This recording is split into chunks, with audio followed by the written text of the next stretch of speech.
नमस्कार, मैं समी बर्नवाल और आप देख रहे हैं बढ़ता भारत न्यूज। आज हमारे साथ उपस्थित हैं जाने माने शख्सियत, वीआईपी पार्टी के राष्ट्रीय अध्यक्ष और बिहार सरकार के पूर्व मंत्री मुकेश सहनी जी, जिन्हें सन ऑफ मल्लाह के नाम से जाना जाता है। नमस्कार सर, बढ़ता भारत न्यूज में आपका स्वागत है। चलिए, बहुत बहुत धन्यवाद।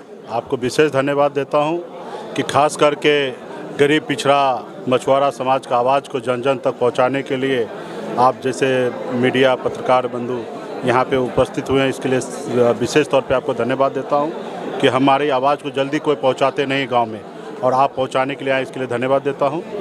आज बेतिया लोकसभा क्षेत्र में घर वापसी का कार्यक्रम के तहत आज पार्टी में सैकड़ों पदाधिकारी को जो पार्टी में ज्वाइनिंग कराया गया, सदस्यता अभियान के तहत उनको जो ज्वाइनिंग कराया गया और मजबूती से वीआईपी पार्टी में काम कर रहे हैं। आपने देखा होगा कि हर वर्ग के लोग, हर जाति, हर धर्म के लोग आज वीआईपी पार्टी से आस्था विश्वास जता के सैकड़ों की संख्या में यहाँ पर उपस्थित होकर सभी लोगों ने पार्टी को ज्वाइन किया और सभी लोगों ने एक सुर में निर्णय लिया कि वीआईपी पार्टी को मजबूती से ज़मीन से लेकर आसमान तक पहुँचाना है, अपनी विचारधारा को गाँव तक पहुँचाना है। पार्टी के विचारधारा है गाँव में खास करके गरीब समाज का हक अधिकार दिलाना। तो ऐसे काम के लिए हम लोग लगे हुए हैं और आप देख ही रहे कि किस तरीके से जोश जुनून के साथ लोग आज काम कर रहे हैं।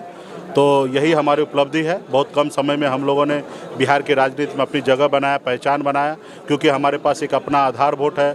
जो निषाद समाज के 22 उपजाति हैं वो तन मन धन लगाकर आज इस पार्टी को ऊंचाई पे पहुंचाने के लिए जा रहे हैं। तो निश्चित तौर पे हम लोग आने वाले समय में बिहार के राजनीति में एक अपना पहचान बनाएंगे। ऐसे तो हमने पहले भी बनाया, लेकिन हमारे जो दुश्मन है वो बहुत चालाक है, बहुत समझदार है और वो उसको अच्छा नहीं लगता है कि गरीब पिछड़ा समाज अपने पैर पे खड़ा होता है, तो उसको तकलीफ़ होता है। और उन्होंने एक साजिश के तहत हमारी पार्टी को ख़त्म किए, लेकिन हम लोग निराश नहीं हुए, हार नहीं माने हैं और पुनः हम लोग संघर्ष करेंगे और मजबूती से अपनी पार्टी को आसमान तक पहुँचाएँगे और गरीब जनता के लिए काम करेंगे। सर, आपके मन में ये कैसे ख्याल आया जब 18 वर्ष की उम्र में आप मुंबई गए?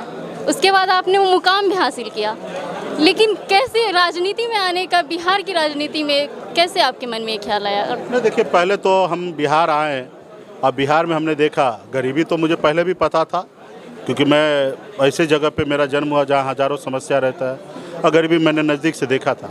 उसके बाद मुंबई जैसे शहर में भूल गया, फिर मैं पुनः बिहार आया, देखा कि मैं काफ़ी आगे निकल चुका हूं, लेकिन हमारा समाज, गांव बहुत पीछे रह गया। लोग चांद पे घर बनाने के लिए सोच रहे हैं, लेकिन हमारे धरती पर लोगों के रहने के लिए घर नहीं है।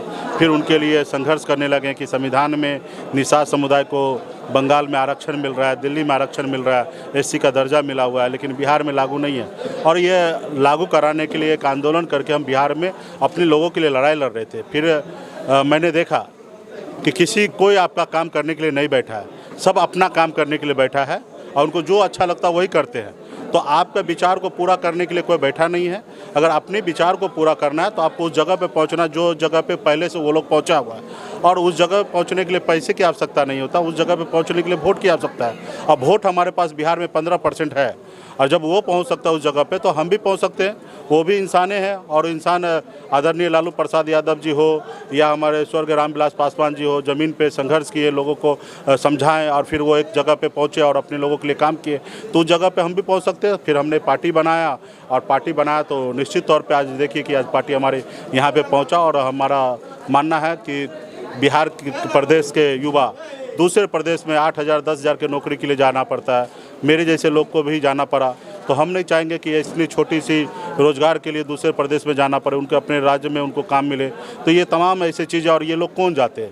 ये खास करके ऐसे लोग जाते हैं, गरीब लोग जाते हैं जिनको पढ़ने का मौका नहीं मिलता, जिसको घर बेहतर नहीं हो, उसके घर में बहुत सारे समस्या होता, ऐसे लोगों को मजबूरन में दूसरे प्रदेश में जाके और 8-10 हज़ार रुपये नौकरी करना पड़ता। आज की तारीख में आप बड़े बड़े शहर में जाइए, एक रात में लोग खाना खाने में लाख रुपया खर्चा कर देते हैं, और वो लाख रुपया हमारे समाज में लोगों को कमाने के लिए 1 साल लग जाते हैं। आज ऐसे लोग हैं जिनको प्लेन पे नहीं चढ़ते, वो अपना चार्टर प्लेन से चलते, एक दिन का खर्चा 20 लाख 30 लाख रुपया होता है, और हमारे लोगों को पूरी ज़िंदगी भर काम करेंगे तो 30 लाख रुपया नहीं कमा पाएंगे। तो ये सारे सोचकर मैं आज आया हूँ और अपने लोगों को मजबूती से काम कर रहा हूँ, उनको बता रहा हूँ कि इस देश में आपका सबसे पहला अधिकार है।